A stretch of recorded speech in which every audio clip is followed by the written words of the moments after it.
start Dylan Thieneman. I mean, what do you expect from him this year, and how do you think he's improving that and better?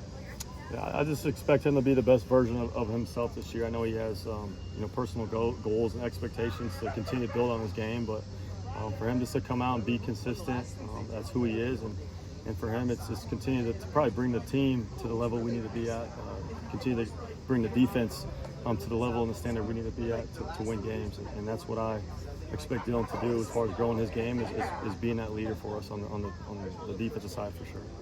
He's had a mature, if not even like professional approach to his game, his body, a lot of things for a long time. How does that help you as a coach, especially when that guy came in as a freshman already like that? Yeah, I think anytime you're blessed to have the chance to coach a young man who's driven and focused, it just makes it fun to be a coach, right? That's why you get into the game, because you're trying to pour into somebody to improve their game on and off the field, and when he's so driven in his own right, those are exciting moments as a coach. You feel like every time he comes out here, he's going to take advantage of the opportunities, and he's trying to get somewhere long term, right, for his own goals. But I think when he's present, that's what brings people together. When he's present, he brings people with him. When he's present here, right, he brings a standard of Purdue football for what we're excited about. Some of these older guys, Antonio, Joseph Jefferson, how do they add to the leadership? Dylan, based on just statistics, is probably a leader by default, but those guys have been here for a while. Yeah, Antonio Stevens, we call him Tone. I'm very excited about where he's continued to develop. He came on for us at the end of the year last year in some sub packages, playing as a safety position, and really was a great special teams guy. And just to see the work that he's put in with our strength staff, Coach Rowe, in the off season. It's been really exciting to see physically where he's at, right? But mentally, I think he's in a great position to go make plays for us. He's in a great position to help lead that room along with Dylan, and really excited just on so far where fall camp has been for him from a performance standpoint.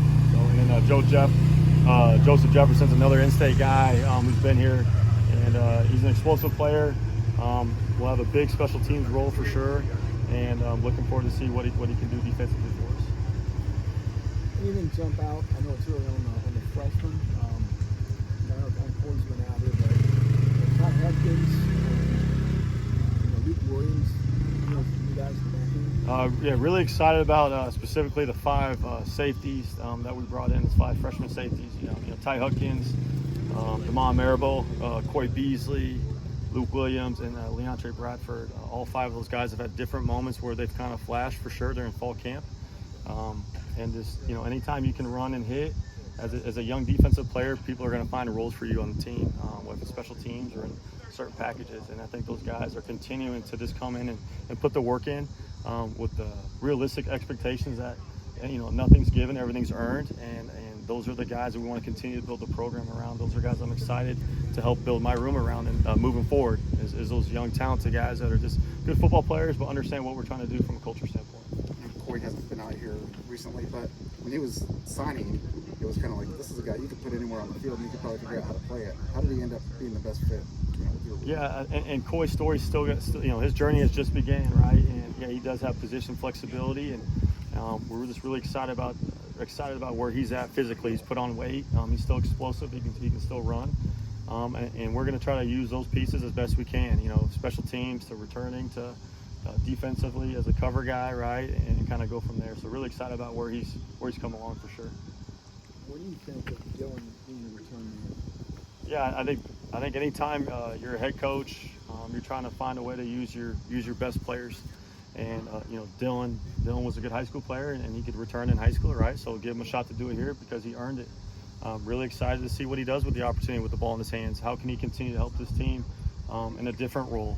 And I know when he's carrying that ball for Purdue, I know it probably means a lot to him, right? Purdue is definitely something that is engraved in him. And anytime he has a chance to go make a play, he's going to give it his best. And I got full confidence if we can get the ball in his hands, he's going to make something happen. What have the interactions looked like between Dylan and Antonio with those 5 freshmen when they're leading them and kind of helping them along? Yeah, I think that, DT and Tone are doing a great job leading because someone helped lead them last year, right? When you think of Sanusi Kane, and obviously he's having success with the Ravens right now. that's what you want your room to be. You want to be player driven. You want the standard of a captain that we had last year with Sanusi leaving the room, and hopefully he left a legacy that someone else can step up. Those two guys are doing a great job, and I'm just looking forward to seeing when we come out of fall camp, where are we as a position group, sure, but where are we as a unit more than anything.